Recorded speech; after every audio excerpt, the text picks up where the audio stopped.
ये पारिस्थितिकी, ठहर जाओ।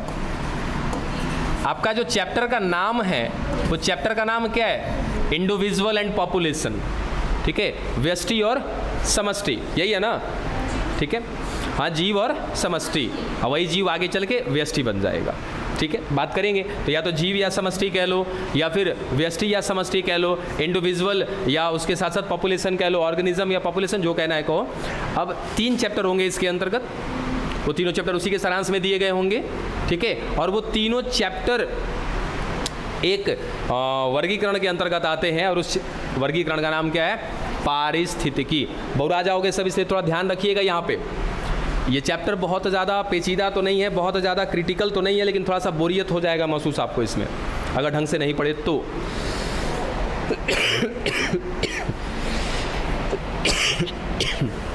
अभी हम चैप्टर स्टार्ट नहीं कर रहे हैं, ठीक है, हम उस क्रम की बात कर रहे हैं या उस सेक्शन की बात कर रहे हैं जिसके अंतर्गत हम 3 चैप्टर पढ़ेंगे, ठीक है। तो पहले हम ये समझते हैं कि पारिस्थितिकी क्या है, इकोलॉजी क्या है। कोई बताएगा पारिस्थितिकी क्या है?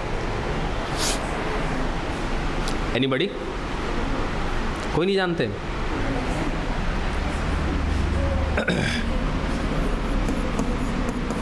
पारितंत्र क्या है?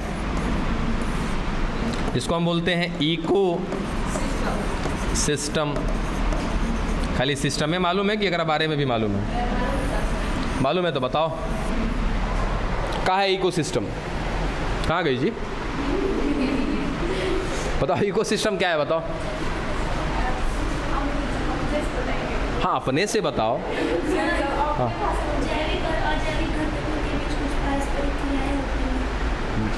बताइए, सही बताइए, अपनी भाषा में बताइए जो आप बता रहे हैं।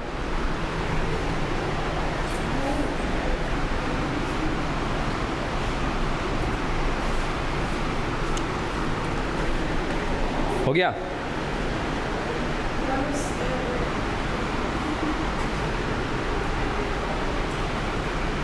अब इसी सब बात पे हम टेम्पर हो जाते हैं और कोई बात नहीं होता है। अब यहाँ पढ़ने आए हैं, आपसे कुछ सवाल पूछ रहे हैं, आपने कहा कि सर जवाब देंगे, बैठ के 2 मिनट से हंसे जा रहे हो। चलो कोई बात नहीं। देखो, सपोज जैसे इस क्लासरूम की बात कर लें, क्या बच्चा यहाँ पर सजीव हैं? बोलो, है ना? क्या इस क्लासरूम में निर्जीव हैं? ठीक है, तो याद रखना सिंपल सा कि सर एक क्षेत्र, कोई एक एरिया जहां पर क्या मिल रहा है? सजीव और निर्जीव, वो क्षेत्र, वो जगह, वो लोकेशन क्या कहलाता है?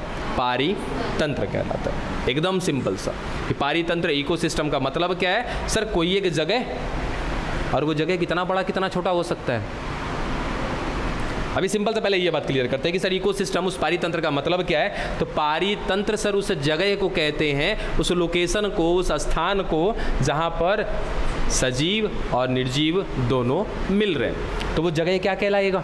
पारितंत्र कहलाएगा। अब सवाल आ जाता है कि सर ये जगह कितना बड़ा हो सकता है, कितना छोटा हो सकता है?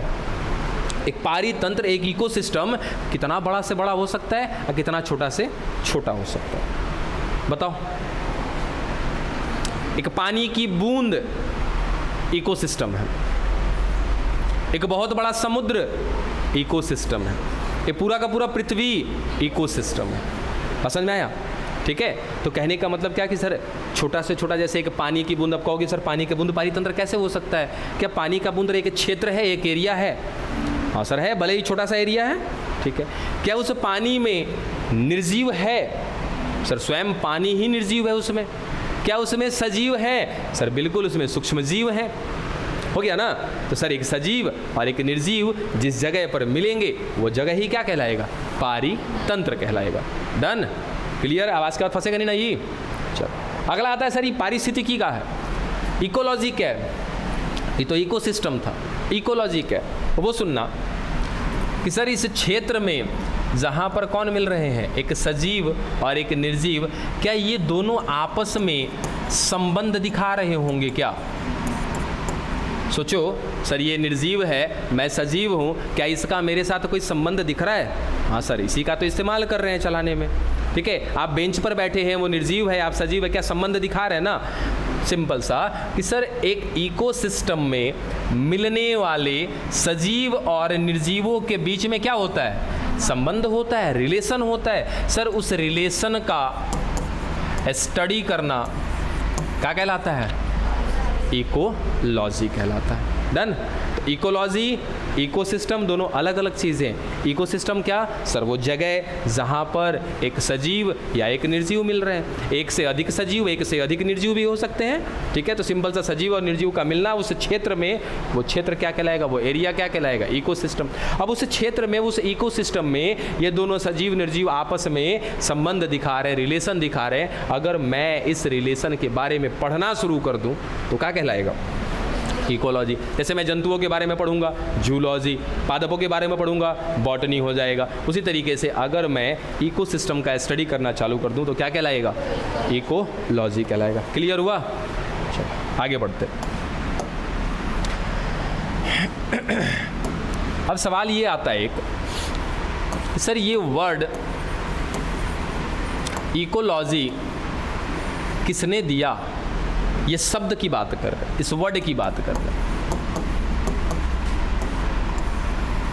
एक वैज्ञानिक का नाम याद रखिएगा, हैकल। हैकल वो वैज्ञानिक हैं जिन्होंने क्या दिया? इकोलॉजी वर्ड दिया है, शब्द दिया है। इकोलॉजी के जनक नहीं है ये, इन्होंने खाली शब्द दिया। जैसे माता पिता ने बच्चे को जन्म दिया, नाम किसी और ने रख दिया, बस समझे? तो वही है, खोज करने वाले कोई और हैं, हैकल साहब ने खाली नाम दिया है इसको, इकोलॉजी, पारिस्थितिकी। दूसरा वैज्ञानिक का नाम याद रखिएगा, ओडम। ओडम कौन है? सर ये है जनक, जिनको आप नॉर्मली क्या बोल सकते हो? फादर।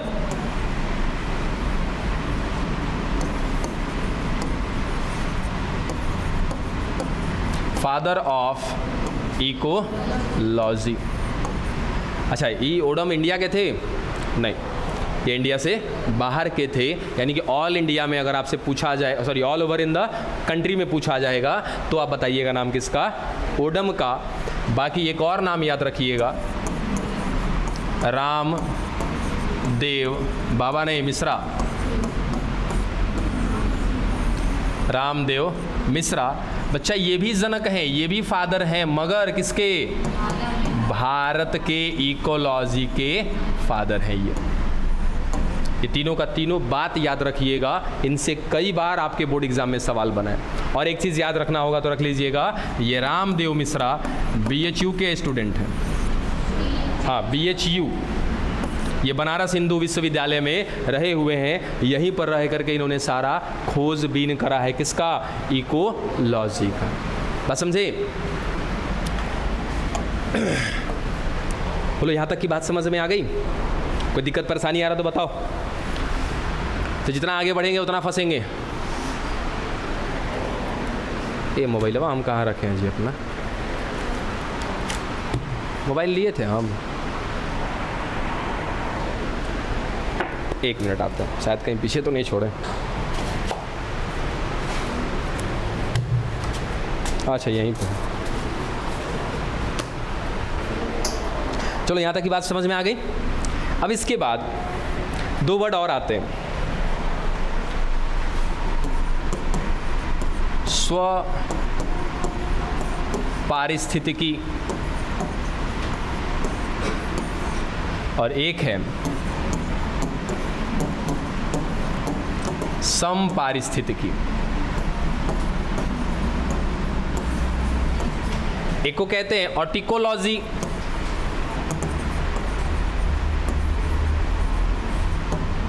और दूसरे को कहते हैं सिनेकोलॉजी। तनिक दिमाग दौड़ाओ तो इसके ऊपर।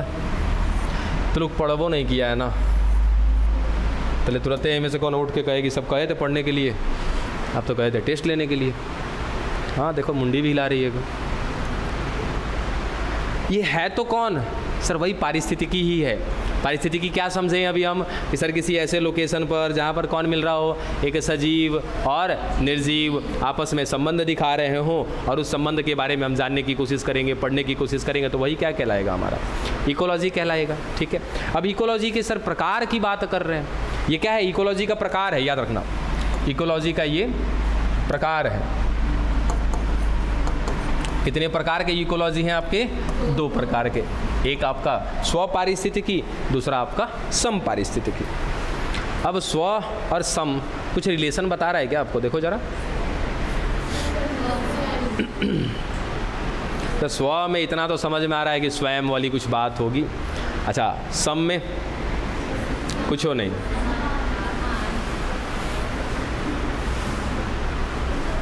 देखिए, दोनों जगह पे बात किसकी आएगी? इकोलॉजी की बात आएगी। यानी कि सर सिंपल सा कि सजीव की बात करेंगे और निर्जीव की बात करेंगे। यहाँ भी वही चीज़ होगा कि सर यहाँ भी सजीव और निर्जीव इन्हीं दोनों की बात करेंगे। अच्छा, इन दोनों के में क्या बात करेंगे सर? इनके बीच के संबंध का बात करेंगे, तभी तो क्या कहलाएगा सर? ये इकोलॉजी कहलाएगा। ठीक है, इसके बीच में भी किसका बात करेंगे हम लोग? संबंध का ही बात करेंगे, रिलेशन का ही बात करेंगे। अब इनमें अंतर क्या है? एक्चुअल अंतर क्या है समझिएगा कि सर किसी एक जीव की बात कर रहे हैं, किसी एक जाति का, किसी एक जाति का कोई एक जीव, बात समझिएगा, किसी एक जाति का कोई एक जीव अपने निर्जीव घटकों के साथ, इसको बोलते हैं एबायोटिक फैक्टर। क्या हमारे निर्जीव से बेहतर, निर्जीव या फिर यहाँ पे लिख दीजिएगा अजैविक वातावरणीय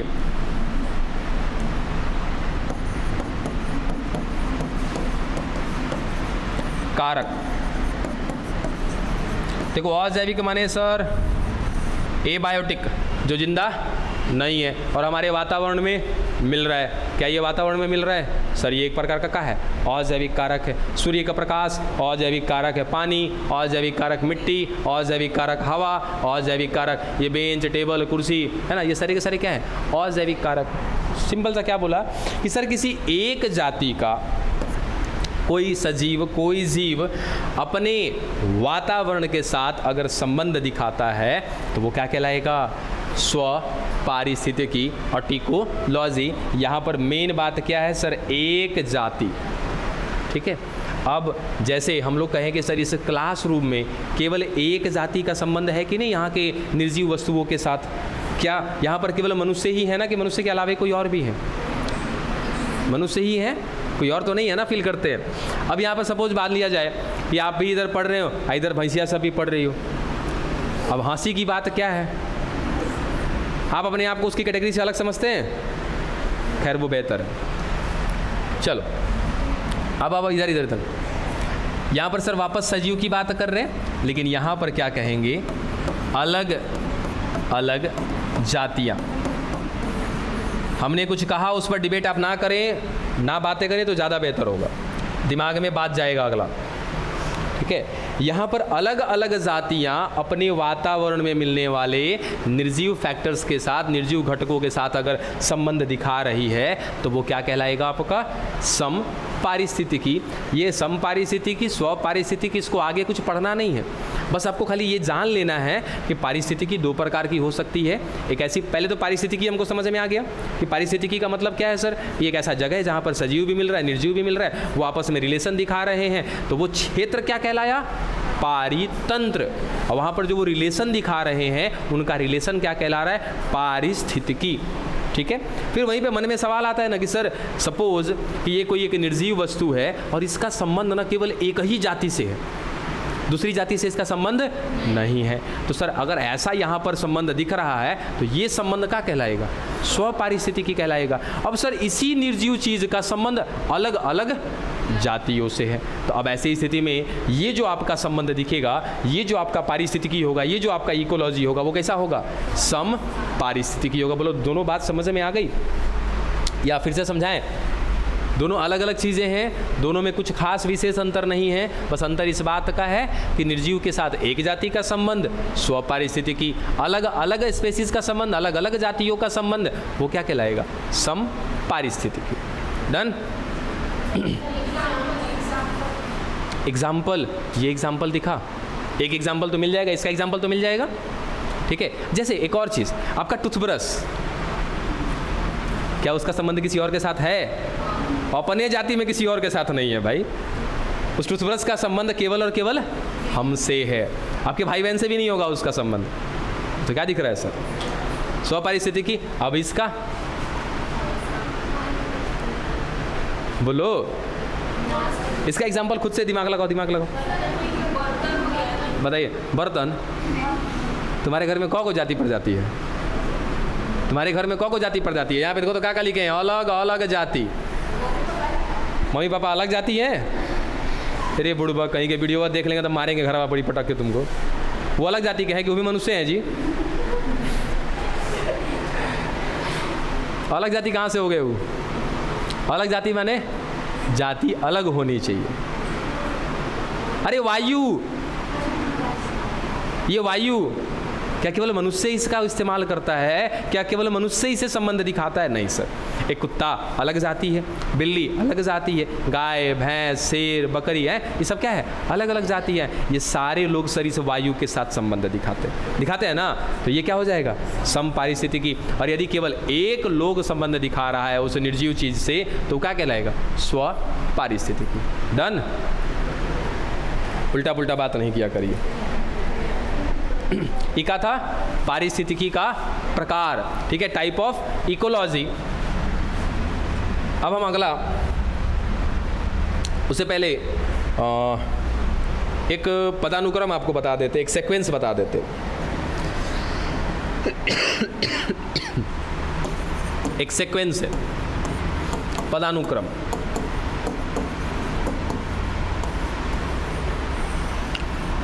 याद है आपको कोशिका का पदानुक्रम आपने पढ़ा हुआ है, या जैविक पदानुक्रम, बायोटिक सीक्वेंस आपने पढ़ा हुआ है। बायोटिक सीक्वेंस का मतलब सर क्या, कौन सा, ये आप सब जानते हैं सर। कोशिका से मिलकर के ऊतक से मिलकर के क्या आपका अंग से मिलकर के अंगतंत्र से मिलकर के शरीर। वैसे ही पूरे आपके पारिस्थितिकी में एक सीक्वेंस बनता है, एक पदानुक्रम बनता है। उसको देखिएगा। सबसे पहला जो होता है उसको कहते हैं व्यष्टि, ठीक है। व्यष्टि माने क्या होता है सर? केवल एक लोग,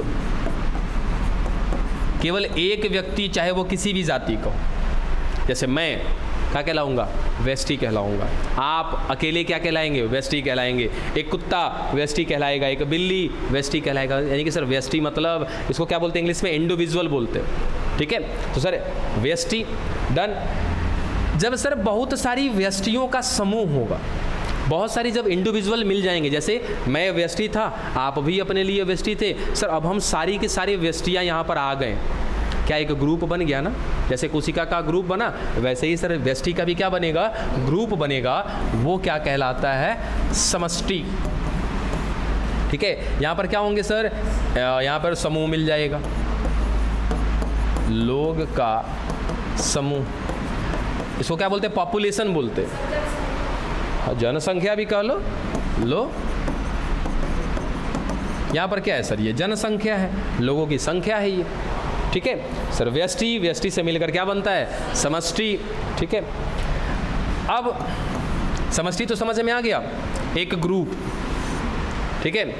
अब वो ग्रुप, वो समष्टि एक एक अलग अलग जातियों का होगा। जैसे यहाँ पर क्या है सर? मनुष्यों की समष्टि है, मनुष्यों का पॉपुलेशन है। जंगल में चले गए, वहाँ पर सर बंदर एक साथ मिल रहे हैं, तो क्या है? वो बंदरों का समष्टि है, ठीक है। कहीं पर गए तबेला में, वहाँ पर गाय मिल रहे हैं एक से ज़्यादा, तो वो क्या है सर? गाय का समष्टि है, गाय का पॉपुलेशन है। अब सर अगर समष्टियों का ग्रुप बनेगा तो क्या बनेगा? तो याद रखिए सर, समष्टि जब मिलता है तो ये बनता है समुदाय, कम्युनिटी। क्या बनता है? कम्युनिटी। सर एक लोग से मिलकर के जनसंख्या बनी, ऐसे अलग अलग ग्रुप को जो मिलाया हमने तो क्या कहलाया? समुदाय कहलाया। अगर समझ में ना आए तो मान लीजिएगा कि सर ये एक बहुत बड़ा जंगल है या फिर एक एरिया है। अब इसमें से कुछ एरिया मान लिया जाए कि सर इधर का ये जंगल का एरिया है थोड़ा बहुत, ठीक है सर। इसमें मनुष्यों का ग्रुप मिल रहा है, तो सर मनुष्यों का समूह मिल रहा है तो क्या कहेंगे, कौन मिल रहा है, समष्टि मिल रहा है। ऐसे ही यहाँ पर कुत्तों लोगों का भी क्या मिल रहा है सर, कुत्ते भी क्या है, एक जातियों का समूह है, यहाँ पर भी इनका भी समूह मिल रहा है। बिल्लियों का भी मिल रहा है यहाँ पर, चलो यहाँ पर सर बिल्ली का भी ग्रुप मिल रहा है। अब सर ये समष्टि समष्टि समष्टि, अब ये जो समष्टि मिलेगा तो ये क्या कहलाएगा, समुदाय कहलाएगा। बात तीनों समझ में आ गए, चलो ठीक है। अब जब सर बहुत सारे समुदाय जब एक जगह पर मिलते हैं, बहुत सारा जब कम्युनिटी जब एक जगह पर मिलता है ना, तो वो कहलाता है पारितंत्र। बात समझे। अब ये कंफ्यूज मत होइएगा कि सर आपने तो पारितंत्र में कहा था एक लोग, एक सजीव एक निर्जीव, नहीं, कम से कम एक सजीव और एक निर्जीव चाहिए, क्या कहने के लिए, पारितंत्र कहने के लिए। बात समझे। पॉपुलेशन का मतलब 4 लोग भी होता है और 4 लाख लोग भी होता है, बात समझ में आया ना। तो वैसे ही है। तो पारितंत्र का मतलब, इकोसिस्टम का मतलब क्या था कि सर चाहे वहाँ पर एक सजीव एक निर्जीव मिले या बहुत सारे सजीव और बहुत सारे निर्जीव मिले तो भी क्या कहलाएगा, हमारा इकोसिस्टम ही कहलाएगा। क्या क्या चीज़ें, व्यष्टि, व्यष्टि से मिलके समष्टि, उसके बाद समुदाय, समुदाय मिलेगा तो क्या बनेगा, पारितंत्र। अब सर पारितंत्र बहुत सारे मिल जाएंगे। अब सर छोटा से छोटा पारितंत्र, बड़ा से बड़ा पारितंत्र। क्या समुद्र एक पारितंत्र है, बोलो। एक राजस्थान का एरिया, ठीक है, क्या वो एक पारितंत्र है।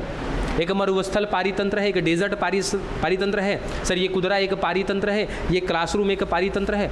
बिल्कुल सर। ऐसे जब बहुत सारे पारितंत्र जुड़ेंगे तो क्या कहलाएगा, वो कहलाएगा जीवोम, जिसको इंग्लिश में कहते हैं बायोम,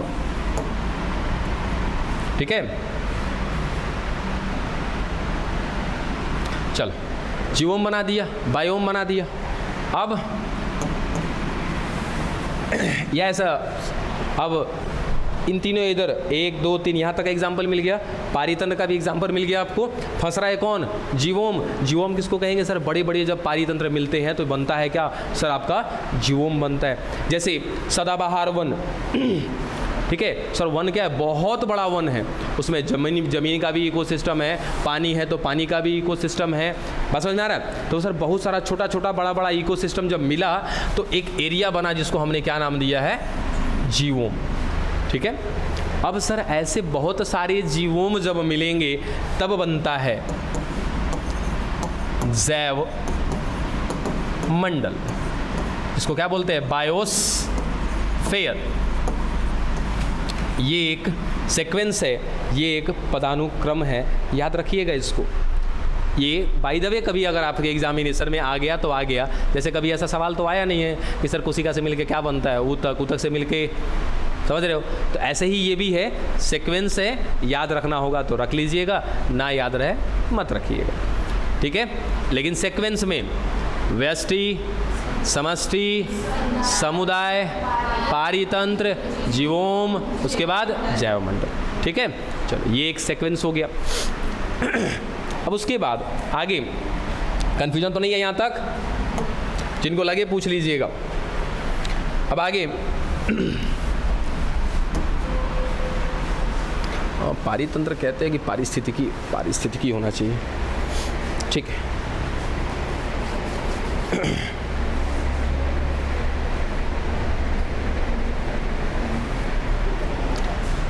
चलो आगे। अभी हमने क्या देखा सर, पारिस्थितिकी का प्रकार देख लिया। अभी दूसरा क्या देखा हमने, पारिस्थितिकी का एक पदानुक्रम था, एक सीक्वेंस था इकोलॉजी का। अब अगला कि सर इकोलॉजी के भाग देखने वाले हैं, मतलब कि पार्ट। ये इकोलॉजी सर किन किन चीज़ों से मिलकर के बना हुआ है, वो चीज़ है। अब इकोलॉजी तो समझ में आ गया। इकोलॉजी क्या है सर, एक संबंध है, किसके किसके बीच का, सजीव और निर्जीव के बीच का संबंध है, ठीक है। तो सर उसमें कौन कौन से सजीव, तो सर समझ में आता है कि सर सजीव आएंगे, वो कोई भी सजीव हो सकता है, चाहे वो मनुष्य हो सकता है, वो किसी भी जाति का जीव हो सकता है, वो सारे के सारे क्या कहलाएंगे, सजीव कहलाएंगे, ठीक है। दूसरा कौन बच जाता है, निर्जीव। सर निर्जीव भी तो बहुत सारा है, अगर गिनेंगे तो कोनो काउंटिंग नहीं होगा। एक सुइयों से संबंध है हमारा, एक पेन से भी संबंध है, तो इन सब चीज़ों को तो ना पढ़ेंगे हम लोग, ठीक है। कुछ मुख्य मुख्य कारक हैं जिनको पढ़ेंगे। ठीक है, जैसे कि सर हमारे इकोलॉजी के अगर मैं भाग की बात करूं तो कुछ इसमें जैविक है और कुछ इसमें अजैविक है। कुछ बायोटिक हैं और कुछ एबायोटिक है। सर बायोटिक तो समझ में आता है कि सारे के सारे क्या होंगे, जीव होंगे, जीवित होंगे। इस एबायोटिक की बात करें, अगर मैं अजैविक की बात करूं, कौन कौन आएगा, किसको किसको पढ़ना है हमें, तो सबसे पहला याद रखना किसको पढ़ेंगे हम लोग, तापमान, टेम्परेचर, ये सब में तुम्हारा दिमाग खाली काम करता है बस, एकरा अलावा कुछ नहीं। जब पूछो तो बस वायु और मृदा, इन चार चीज़ों को पढ़ेंगे हम लोग। ठीक है, तो ये चार चीज़ें मुख्य रूप से, इनके लिए ना एक वर्ड इस्तेमाल करते हैं हम लोग, इसेंशियल, हिंदी में प्रासंगिक, प्रासंगिक, प्रासंगिक, प्रासंगिक,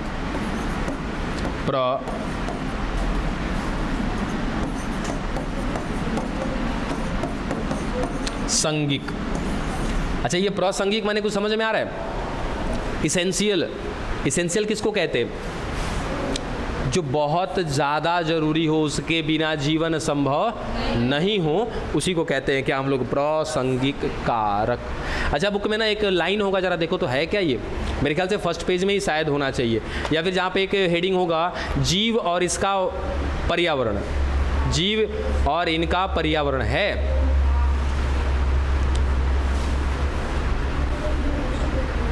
पेज नंबर बताओ, कौन से पेज नंबर में है? हाँ, फर्स्ट वाले में ही है ना, फर्स्ट वाले कंटेंट में ही जाइए, जीव और इसका पर्यावरण मिला। वो लाइन पढ़ो, जैविक स्तर से शुरू किया है ना वो लाइन, और लास्ट में है कि पर्यावरण के प्रति अनुकूलित हो जाते हैं, वहाँ से लेकर के यहाँ तक जरा पढ़ो, उसका मतलब निकालो। तो बाकी लोग किताब उताब नहीं लेकर आते हैं जी? अच्छा, टेस्ट था इसीलिए, बहुत बढ़िया।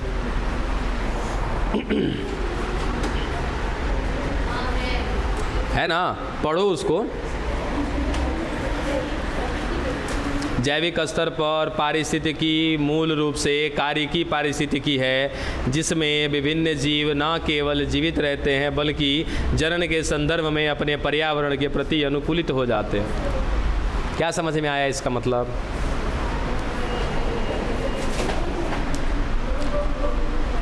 बोलिए। देखिए, हाँ देखो, जैविक स्तर पर, सर जैविक स्तर पर कहने का मतलब जो जिंदा होगा उसकी बात कर रहे हैं। ठीक है, मूल रूप से यानी कि मेन पॉइंट इनका क्या है कि कार्यिकीय पारिस्थितिकी हैं। क्या हम सभी लोग अपने अपने पारिस्थितिकी में कार्य कर रहे हैं? बिल्कुल सर, हर एक का अपना काम होता है। मेरा काम यहाँ पर क्या है, पढ़ाना है, आपका काम पढ़ना है, घर पर आपका काम अलग है। बिल्कुल सर, कार्य कर रहे हैं। ये पहला लाइन, जिसमें विभिन्न जीव ना केवल जीवित रहते हैं। सर इस पारिस्थितिकी में बहुत सारे जीव हैं, हम भी हैं, हमारे अलावे यहाँ पर सूक्ष्म जीव हैं और भी जीव हैं। ठीक है, अच्छा यहाँ पे जैविक में देखो लिखना भूल गए थे, जैविक में कौन कौन आते हैं सर? पादप, जंतु और सूक्ष्म जीव, यही 3 गुण है जी। और कौन है? हाँ, भले अब इसका वर्गीकरण पढ़ते हैं तो 50 को प्रकार मिल जाएगा, वो एक अलग की बात है। मुख्य रूप से तो यही तीनों हैं। तो कोई भी इकोलॉजी, कोई भी इकोसिस्टम मिल रहा है, वहाँ पर बहुत सारी अनेक अनेक प्रकार के जीव हैं। वो केवल अपने आप को वहाँ पे जीवित नहीं रखे हैं, बदलते वातावरण के साथ अपने अंदर परिवर्तन भी कर रहे हैं। और मुख्य एक चीज़ और है कि जनन के रिस्पेक्ट में, यानी कि रिप्रोडक्शन के रिस्पेक्ट में, अगर वो रिप्रोडक्शन के लिए भी अपने आप को चेंज नहीं किए तो उनका जाति अस्तित्व भी क्या हो जाएगा, समाप्त हो जाएगा। ये बात हम लोग इवोल्यूशन के चैप्टर में पढ़ चुके हैं। ठीक है, चलो अब आगे तापमान शुरू करें हम लोग। सबसे पहले हम कुछ बातें ख़त्म कर लेंगे, उसके बाद आएंगे अपने चैप्टर पर। देखो आना तो है, ये तय है वहाँ पर आना। क्यों? देखो यहाँ पर सर पहला ही यही ये पदानुक्रम में ही, सीक्वेंस में ही दिखा दिया ना, व्यष्टि समष्टि, आपका चैप्टर यही है, व्यष्टि समष्टि, ठीक है, जीव और समष्टियाँ, यही है ना, आएगा ये चीज़। फिलहाल अभी कुछ बातें हैं उसको ख़त्म कर लेते हैं, उसके बाद चलिए पहला हम लोग कारक पढ़ने जा रहे हैं, और वो कारक कौन सा है? तापमान, टेम्परेचर।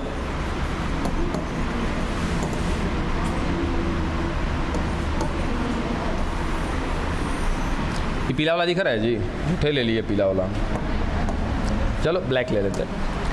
पहला लाइन, सबसे पहला कि सर जो ये तापमान है, ये जो टेम्परेचर है, ये क्या है? इसेंशियल फैक्टर है ना, यानी कि ये एक प्रकार का प्रासंगिक कारक है, इसके बिना जीवन संभव नहीं है।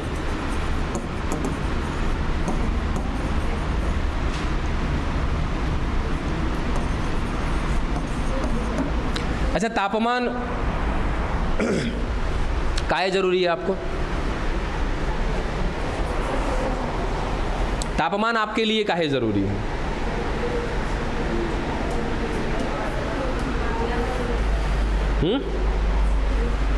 तापमान आपके लिए क्यों जरूरी है?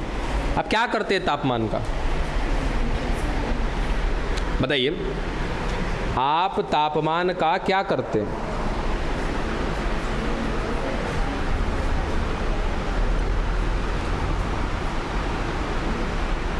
पता तो है, बता क्या नहीं पा रहे फिर? अरे सिंपल सा कि सर बिना तापमान के हमारा कोई अस्तित्व है जी? नहीं है। अभी मान लो कि हम अगर आपसे बात कर रहे हैं, तो बात कर रहे हैं तो क्या ऊर्जा खर्च हो रही है ना हमारी? अब ऊर्जा खर्च हो रही है तो ऊर्जा कैसे बन रहा है सर? तापमान से बन रहा है। ऊर्जा तापमान से बन रहा है कि ऊर्जा श्वसन से बनता है? हैं? ऊर्जा कैसे बनता है? सर हमको बनाना है अपने बॉडी के अंदर ऊर्जा, एनर्जी, तो एक प्रोसेस है जिसका नाम है क्या? श्वसन। अब उस श्वसन में क्या होता है कि सर ऑक्सीजन की उपस्थिति में C6H12O6 यानी कि इस ग्लूकोज के मॉलिक्यूल को, अणुओं को ऑक्सीजन की उपस्थिति में तोड़ा जाता है। क्या बनता है सर? CO2 बनता है, कुछ H2O बनता है, और प्लस क्या बनता है? ऊर्जा बनता है।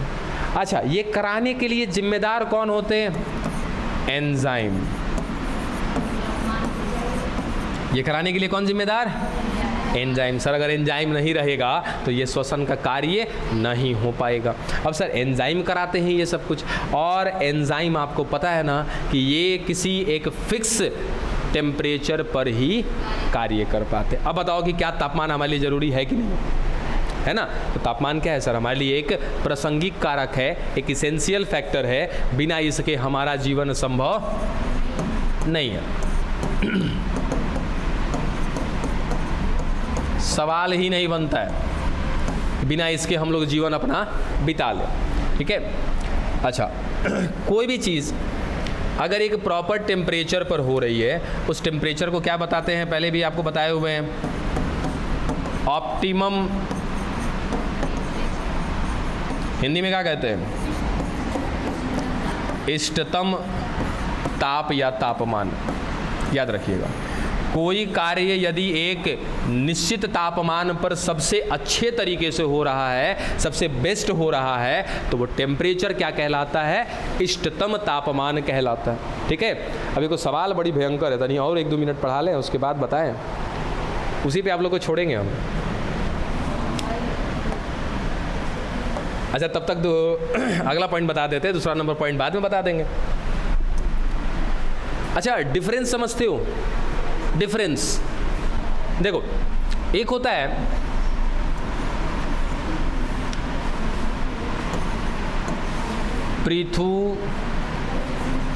पृथुजातापी, पृथुजातापी, हाँ ठीक है।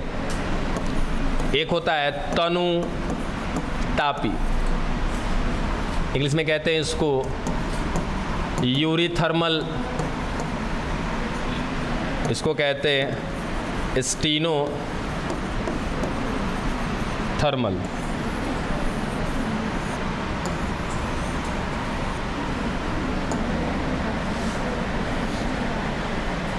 छोड़ो, टाइम पास हो जाएगा। अब ये वर्ड कुछ समझ में नहीं आ रहा ना, अभी समझ में आ जाएगा। अब एक बात बताओ कि सर एक जीव, एक ऐसा जीव जो सर 20 डिग्री से लेकर के 60 डिग्री सेल्सियस तक के तापमान को झेल पा रहा है, ठीक है, और एक ऐसा जीव जो सर 20 डिग्री सेल्सियस से 25 डिग्री 30 डिग्री सेल्सियस तक झेल पा रहा है, उससे ज़्यादा होगा तो मर जाएगा। बात समझे? अब सर किसने टेम्परेचर के ज़्यादा डिफरेंस को झेला? ऊपर वाला दिख रहा है ना कि सर वो 20 में रह सकता है, 30 में रह सकता है, 40 में, 50 में, 60 में। एग्जाम्पल के तौर पे अपने आप को ले लो, सर हम लोग 20 क्या 200 में रह लेंगे, माइनसों में रह लेंगे, है ना, 30, 40, 35, 50, 60, इन सब में अपने आप को क्या रख पाएंगे? जिंदा रख पाएंगे। तो एक ऐसा जीव जो तापमान के मेजर डिफरेंस को भी सर्वाइव के लिए कैपेबल बना सकता है, यानी कि उस, इसको क्या कहते हैं हम लोग? व्यापक हिंदी में क्या कहते हैं? तापमान का व्यापक परास। व्यापक माने का होता है मैक्सिमम, यानी कि ज़्यादा से ज़्यादा डिफरेंस को, अब इंग्लिश में क्या बोला सर? मेजर टेम्परेचर डिफरेंस को जो झेल सके, ऐसे लोगों को क्या कहेंगे? यूरी थर्मल बोलेंगे, पृथुजातापी, ठीक है। एक ऐसा जो तापमान के कम परास को झेल सके। व्यापक माने क्या हो गया? मैक्सिमम। और ये क्या हो गया? ये सर मिनिमम टेम्परेचर के डिफरेंस को झेल पाएगा। अब कोई एक जीव, जैसे एग्जांपल के तौर पे लिख लेना किसको? सील को। सील देखे हो ना सब? सील, सील आज तक तो लोग सीले नहीं देखा जी।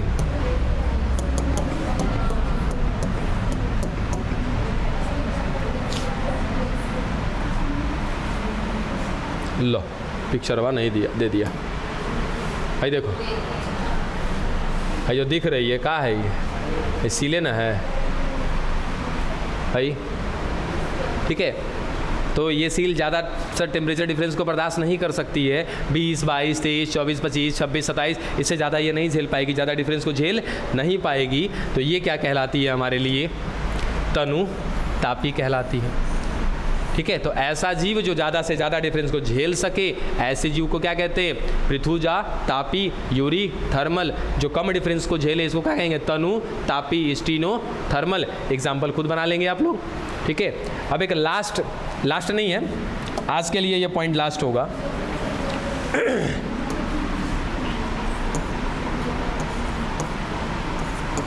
ऋतु ऐसे ही होता है जी, हटा दे।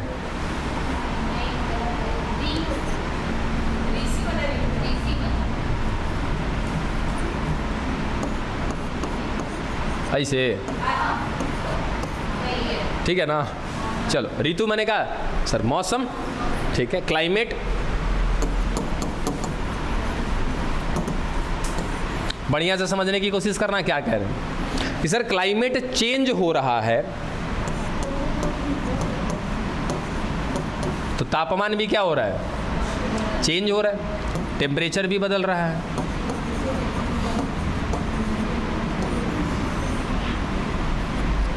क्या बोला? मौसम बदलने से तापमान बदल रहा है, ऐसा ही है ना? हाँ, मौसम बदलने से तापमान बदलता है या तापमान बदलने से मौसम बदलता है? कोई परफेक्ट रीज़न है आपके पास?